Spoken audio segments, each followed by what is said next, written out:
Tumford the Terrible, Nancy Tillman.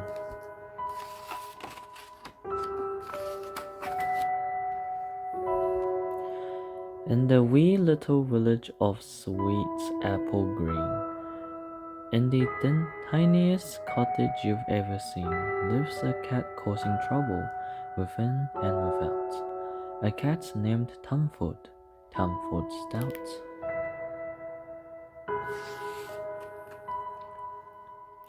But love isn't measured in muddy galoshes, or broken tea dishes, or trampled on squashes.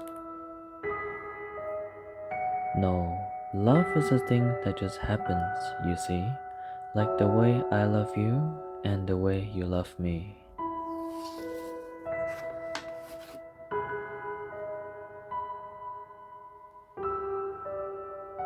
And so it goes. Georgie and Violet Stout loved their cat Tumford day in and day out. They fed him with Violet's twinklish pie, and they nicknamed him Tommy. Can you guess why?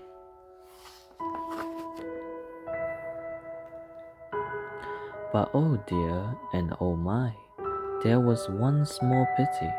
Tumford, it seems, was a most stubborn kitty.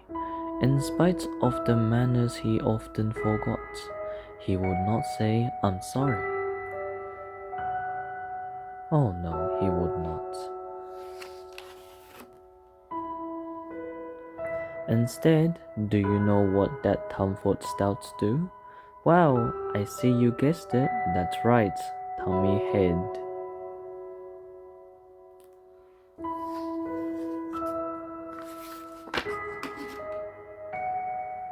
Of all the things he thought were the worst,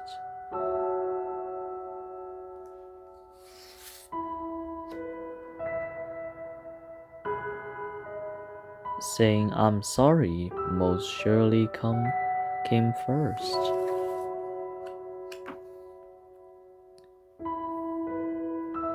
One day, Vi and Georgie both said to each other, as Tumford Stout's father and Tumford Stout's mother, "We could try a plan of a different kind. Perhaps with a treat, Tommy might change his mind. In the village today, there will be a big fair. It would be grand if we all went there." "But Tommy," Vi said, "look me straight in the eyes. If you make a mess, you'll apologize. You must promise, Tommy, 100%. "I promise," said Tumford. And off they all went.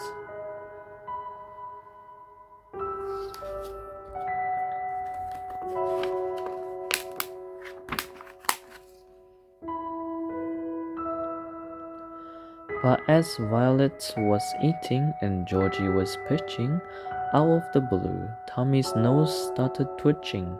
Something smelled marvelous over the hedge. My, he could see it, right there on the ledge.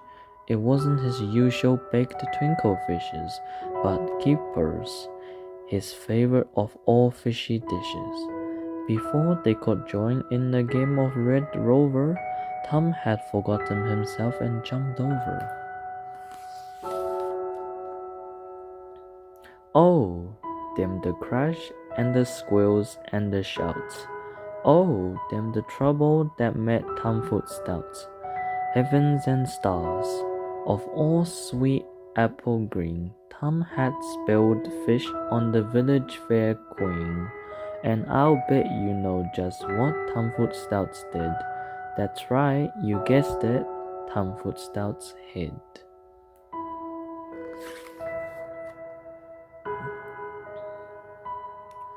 Those words are just awful, he thought.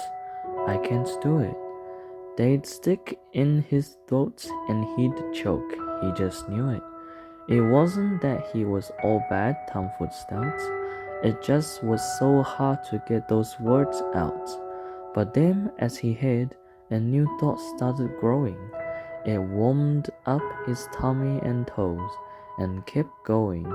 The thought grew so large that he said it out loud. It might feel good if I make the stouts proud. It might make them happy and make me happy too. Maybe that's why it's the right thing to do.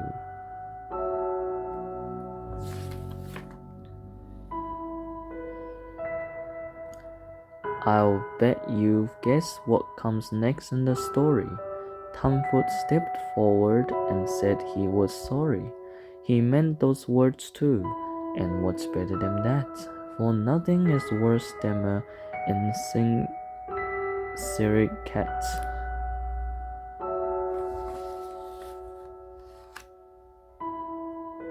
Both the stouts cheered, and the crowd cheered again, because everyone felt so wonderful then. And Tommy, well, Tommy just sat back and purred. All the wondrous effects of that little one word.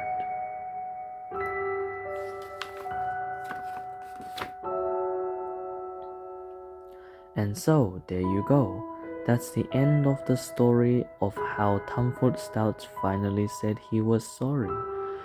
There aren't always cheers when he knocks over platters, but he's always loved, and that's all that matters.